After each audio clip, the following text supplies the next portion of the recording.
শুরুতেই অটোমান সুলতান দ্বিতীয় মেহমেদের কথা স্মরণ করা যায়, যিনি মধ্যযুগের ইতি টেনেছেন বলে অনেক বুদ্ধিজীবী মনে করেন। সুলতান দ্বিতীয় মেহমেদের বয়স যখন মাত্র ১৩ বছর, তখন তার বাবা মুরাদ সুলতানের সিংহাসন থেকে অবসর নেন। অপ্রাপ্তবয়স্ক মেহমেদ সিংহাসনে বসে উজিরদের একটি বড় ষড়যন্ত্রের জন্য প্রস্তুত হতে বলেন। সুলতান মেহমেদ জানান, কনস্টান্টিনোপল দখল করার কোনো বিকল্প তিনি দেখেন না। সুলতানের কথা শুনে উজির এবং সেনাপতিরা হকচকিয়ে যান। সেনাপতি হালিল পাশা সদ্য অবসরপ্রাপ্ত সুলতান মুরাদকে ছেলের আক্রমণাত্মক সিদ্ধান্তের ব্যাপারে অবগত করেন।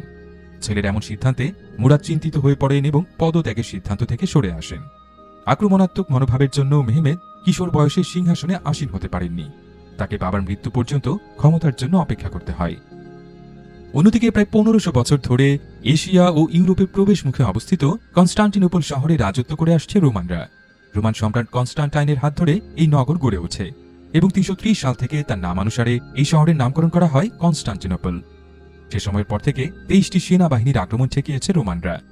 দাঁত কামড়ে পড়ে থাকা রোমানদের সেখান থেকে কেউই উচ্ছেদ করতে পারেনি। ক্রুসেডারদের হামলায় তাদের বেশ ক্ষতি হলেও রোমানদের ভিত্তি নাড়িয়ে দিতে ব্যর্থ হয় পশ্চিমারা। অবশেষে ১৪৫১ সালে সুলতান মুরাদের মৃত্যু হয়। এ সময় মেহমেদের বয়স ছিল ১৯ বছর। উত্তরাধিকার সূত্রে সিংহাসনে বসতে মেহমেদের আর কোনো বাধা থাকে না। মেহমেদ সিংহাসনে বসেই পূর্বের মতো কনস্টান্টিনোপল জয় করার বিষয়ে বদ্ধপরিকর হন। কনস্টান্টিনোপল শহর সে সময় ৫ স্তরের নিরাপত্তা বেষ্টিত দেয়াল দ্বারা সুরক্ষিত ছিল। এই দেয়াল ভেদ করে শহরে প্রবেশ করা কোনো সেনাবাহিনীর পক্ষেই সম্ভব হয়নি। শহরের এক পাশে ছিল ইউরোপের প্রবেশমুখ গোল্ডেন হর্ন, যেখানে কোনো নৌবাহিনী পৌঁছাতে পারেনি, কেননা প্রবেশমুখে মাইলের পর মাইল সমুদ্রপৃষ্ঠ শেকল দিয়ে বন্ধ করা ছিল, যা হাজার বছর ধরে গোল্ডেন হর্নকে সুরক্ষা দিয়ে আসছিল। অটোমানরা মাঝারি আকারের কামান তৈরিতে দক্ষ, একথা রোমানদের ভালোই জানা ছিল। এজন্য কনস্টান্টিনোপলের স্থলভাগের অংশে কামানের গোলা ফিরিয়ে দেওয়ার মতো পুরো দেয়াল তৈরি করে তারা প্রস্তুত হয়েছিল। একই সাথে ইউরোপের সাথে সুসম্পর্ক বজায় রেখে কূটনৈতিক অবস্থানও শক্তিশালী করে রেখেছিল রোমানরা। অন্যদিকে সুলতান পরবর্তী ২ বছর অতিবাহিত করেছেন অটোমান সেনাবাহিনী ও নৌবাহিনীকে সুসংহত করতে। অল্প বয়সী সুলতানের কৌশল এবং দক্ষতা নিয়ে অনেকের মনে প্রশ্ন জেগে ওঠে। এমনকি সুলতানের বাল্যকালের শিক্ষক সেনাপতি হালিল পাশাও সুলতানকে নিয়ে চিন্তিত হয়ে পড়েন। সব ধরনের প্রতিকূলতার অবসান ঘটিয়ে সুলতান গড়ে তোলেন শক্তিশালী নৌবহর এবং ভারী কামান বেষ্টিত ৮০,০০০ সৈন্যের এক সুবিশাল সেনাবাহিনী। এ সময়ের মধ্যে তিনি অন্য ধর্মাবলম্বীদের ইসলাম গ্রহণে অনুপ্রাণিত করতে থাকেন। প্রচুর মানুষ ইসলাম গ্রহণ করে সেনাবাহিনীর এলিট শ্রেণীতে জায়গা পেয়ে যায়। দিন দিন সেনাবাহিনীর সক্ষমতা বৃদ্ধি পেতে থাকে। সুলতানকে নিয়ে সকল প্রশ্ন সময়ের পরিক্রমায় ধুয়ে মুছে যেতে থাকে। সুলতান একটি কামানকে তার বহরে জায়গা দেন, যার নাম ছিল মাহি। এটি দৈর্ঘ্যে ছিল ২৭ ফুট। এটি ২৭২ গেজের একটি গোলা ১ মাইল দূরের লক্ষ্যবস্তুতে আঘাত হানতে পারত। ১৪৫৩ সালের মার্চ মাসে সুলতান মেহমেদ কনস্টান্টিনোপল অভিমুখে সুবিশাল সেনাবাহিনী নিয়ে অগ্রসর হন। প্রথমেই তিনি কামানের গোলা দিয়ে কনস্টান্টিনোপলের অভেদ্য দেয়াল চূর্ণ করতে থাকেন। প্রথম অবস্থায় রোমানরা বেশ ভড়কে যায়। এমন দানবীয় কামানের জন্য তারা মোটেও প্রস্তুত ছিল না।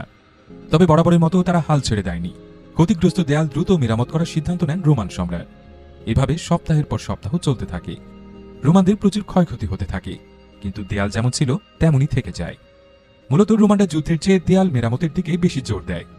ভাঙা দেয়াল পুনরায় ধ্বংস করতেই অটোমানদের শক্তি খরচ হতে থাকে। অতিরিক্ত গোলাবর্ষণে কামানের সক্ষমতা হ্রাস পেতে থাকে। কিছু খণ্ডযুদ্ধে মুসলিমদের পরাজয় ঘটে। এভাবে মাস চলে যায়।